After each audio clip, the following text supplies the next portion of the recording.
I want to give you guys a gardening secret here. This stuff right here I get from Tractor Supply. And it is wonderful. This thing, it says on here 82 bricks. 82 bricks. You know, I've got a recipe here of how to use this stuff. You want to put good health and good taste back into your food? This is a little small secret. There's a lot of different things you do, which I have a recipe coming up. But this is a really good secret. And they don't use anything like this anymore. This is molasses. And this stuff is fantastic. If you want some sweet, you know, I never knew broccoli could be sweet until about, I didn't have sweet broccoli last year, but I had it the year before. And you know, this stuff will make your veggies sweet. It's surprising. This is really good stuff. Another thing is, on the recipe that I'm going to cover that, Harold, in a minute, how to mix it, I use a big heavy-duty air pump. Now, you don't have to get one this heavy-duty. This will pump a 55-gallon drum or a 30-gallon drum of Compost Tea, which I'm going to cover. You're going to want to have a good feeding plan for your plants, which is what I'm getting ready to cover in a few minutes. I didn't want to forget to show you those two things because it's not really in the study where to get them or what. But now, on getting back on what to grow, parsley is a very good herb. It's extremely healthy for you. I'll tell you, cilantro is another one. Do you know that cilantro will absorb heavy metals out of your system? Parsley is similar. It's got really good properties of it, and it can really make you healthy in a lot of ways and take poison out of your system. The thing with parsley is it's an herb, so a lot of herbs have slow germination or low germination. You may only get 25% germination. But that's the way a lot of herbs are. You just take the plants that you get and you learn how to propagate them, and then you'll do well that way. Parsley requires heat, so it also requires a rich soil, so that's a summertime herb. Green onions are easy to grow, and basil is a wonderful herb. You know, I grow this every year since the beginning. I love basil. It's a sun lover, so it takes about 6 to 8 hours a day. It hates the cold, and frost will kill it off. It takes a couple of weeks to germinate from seed, and once grown is a heavy feeder. In order to get bushy basil plants, what you do is, a lot of folks, they'll have real spindly basils. They'll just grow up and they'll pick a few leaves. And what you want to do is, you know how a leaf node will look like this? You got 2 leaves coming out? You want to get 4 of those, 3 or 4. You want to get 1, 2, 3, and then you pinch it. And then those come out, and then you get 3 or 4, again, leaf nodes that come out, and then you pinch it, and you keep doing that, and you'll have the most beautiful bushy basil plant. They're wonderful. Lettuces. Lettuce is an excellent container growing plant. It's easy to grow. They prefer shade in the summer and a well-drained soil. Watering should be in the morning. Do not overcrowd, and watch out for the aphids. You know, one thing you're going to find is that ants will farm aphids. You'll see ants running around your lettuce and stuff, and then you'll turn up a leaf and you'll see, boy, there's tons of aphids. It's because the ants live in a symbiotic relationship with the aphids, in that aphids create a little sugar that they excrete, and the ants eat that sugar. So they'll farm aphids. So you got to watch out for that on your lettuces. Aphids are really good to get off your lettuce plants. You just either kill them with your fingers, or you can use a little bit of a pressure water with your finger over it and blow them all off of the plant, although you got to be careful of that. But I don't like using poisons. I'm not quick to use a poison. Now, if I get overrun with bugs, I'm going to use something. But I am very slow to use any kind of thing to get rid of. So what I found, there's something in Lowe's that's a little ant trap that I stuck around my lettuce raft boxes, which you'll see in a minute. And those ants were gone, and the aphids population went down, and the ladybugs came and got them the rest of the way. So that worked really well. Now with lettuce, I plant lettuce every 2 weeks. I plant it the 1st and the 15th of every month. Year round, I always have lettuce. Like I said before, don't think you're going to start off on the top shelf with gardening. Start with something small, get a pot or two, and then you'll become so addicted to it that you'll start just thinking like a gardener all the time. It's incredible how it grows on you, this hobby. It's the most wonderful thing in the world, getting in touch with nature, getting dirt underneath your fingernails. There's nothing like it. It just can't be explained unless you really experience it. The last part of my list about what's good to grow in pots is eggplants, cabbage. Cabbage is like a firm bed and partial shade. Acid soil encourages club root and limits growth, so you want to make sure your soil is sweet. Collards are wonderful. I grow those year-round now. They're not typically a summertime crop, but I really like them because they're really healthy and robust, and I just love collards. Squash. Squashes are of a nature that you need a really big area, because this squash is going to be big. You don't want to plant a lot of squashes, because if you plant, for example, probably for a family of 4, you could have maybe 2 or 3 squashes would keep you in squash all summer. And if you plant a huge amount, you're going to be giving away squashes to your neighbor, or trying to feed them to the dog, or maybe if you have chickens, you're going to try to you'll be overrun with squash. So you want to keep in mind they take a huge amount of space, at least a 4x4 area of space. And peanuts is another thing you can grow quite well. Now those are a lot like potatoes, and the peanuts underground and things. I'm not going to cover a whole lot, but you can grow those. Radishes are really good. Radishes will come up in about 30 days. You'll have a harvest. It's an amazing little plant, the way it grows. Grapes.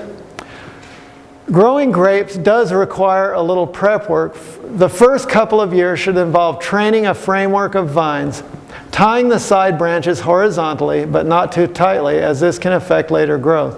Liquid feed is recommended once every month. The vines will produce fruit, but the bunches should be thinned by 2/3 of the grape for the first 2 years, because you want to let the thing get established.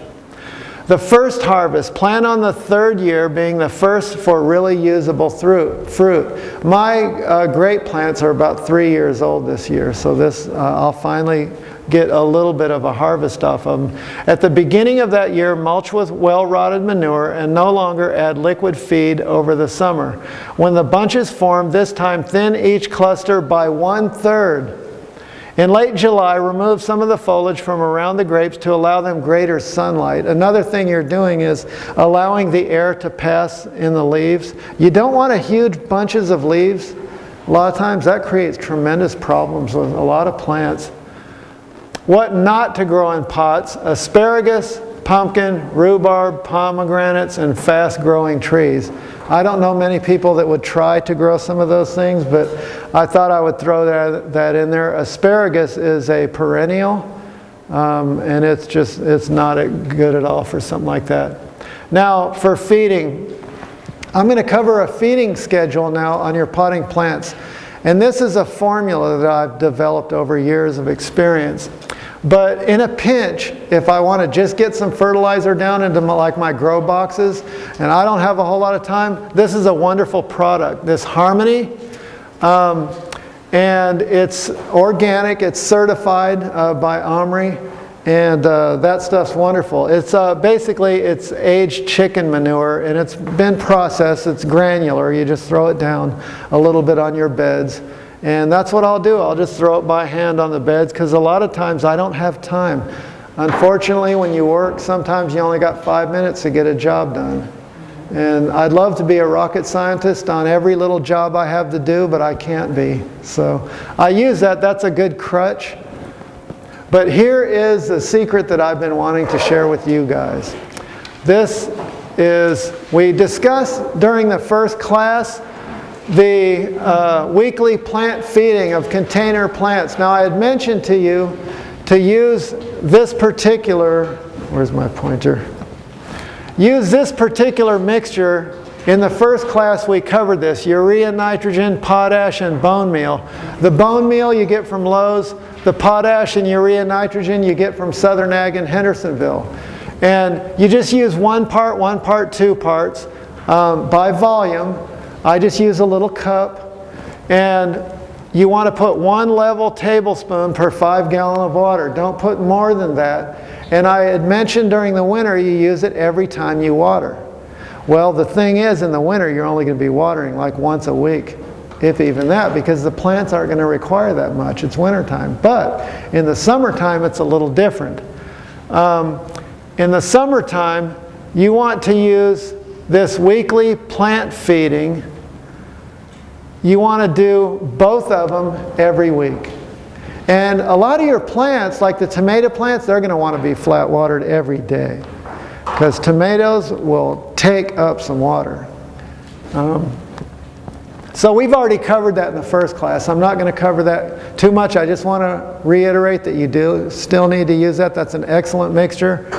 But what I want to get into is compost tea. Compost tea is a wonderful thing.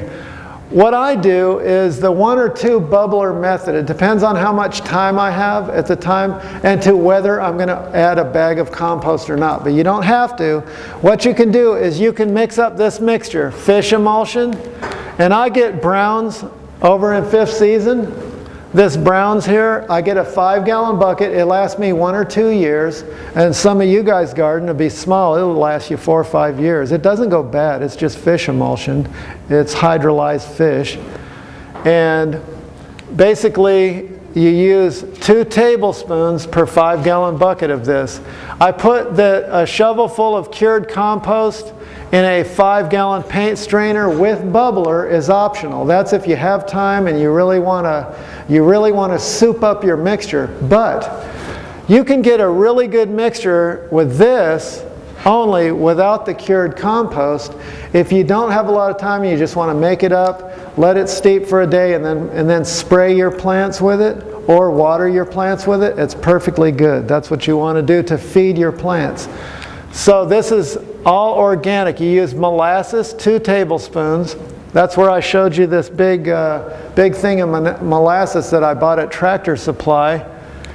Sea kelp, I get that from 5th season. You use 2 tablespoons.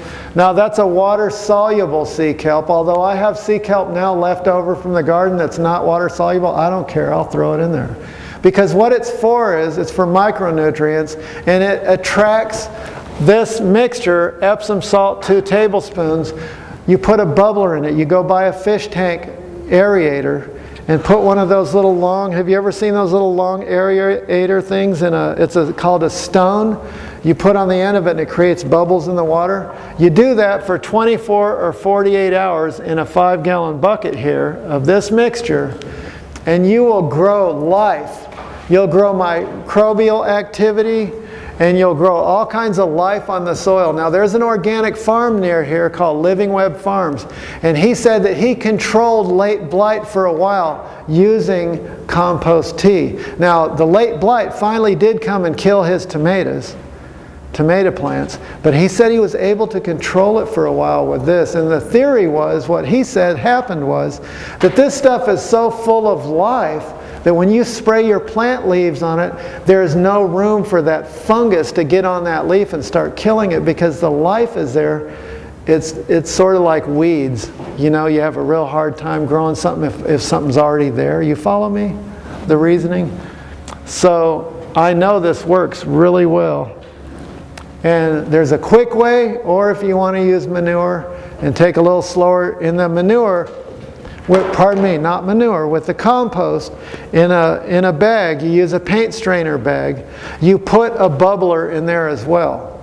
So you bubble it out of the bag and you bubble it on the bottom of your 5 gallon container. If you have a lot of time and you really want to make a potent mixture, and that thing will make some healthy plants, you'll be amazed at how your plants love it. The benefits of compost tea are increased pest resistance, disease resistance, yields are higher in your vegetable garden. Frost resistance, now this is true. The reason why is the plants that are most susceptible to frost are ones that on a microscopic level are only water. They don't have a whole lot of nutrient in them. For example, the stuff you get out of some of the supermarkets. I'm not downing the people that are producing the food. I want to make sure you understand. I'm not knocking them. But a lot of the food that we buy in the store is a casing with water in it. It doesn't have a huge amount of nutrients in it. So something that has a vegetable or a fruit that has a huge amount of nutrients, and that gardener took a lot of care to produce the best, is going to be filled with something called solids on a cellular level. Those cells are going to be more solid, and they're going to be more dense. They're going to be higher bricks, and that does not freeze as easy as just water. Do you follow what I mean? And that's a scientific, that's proven, that's been documented by scientists for a long time.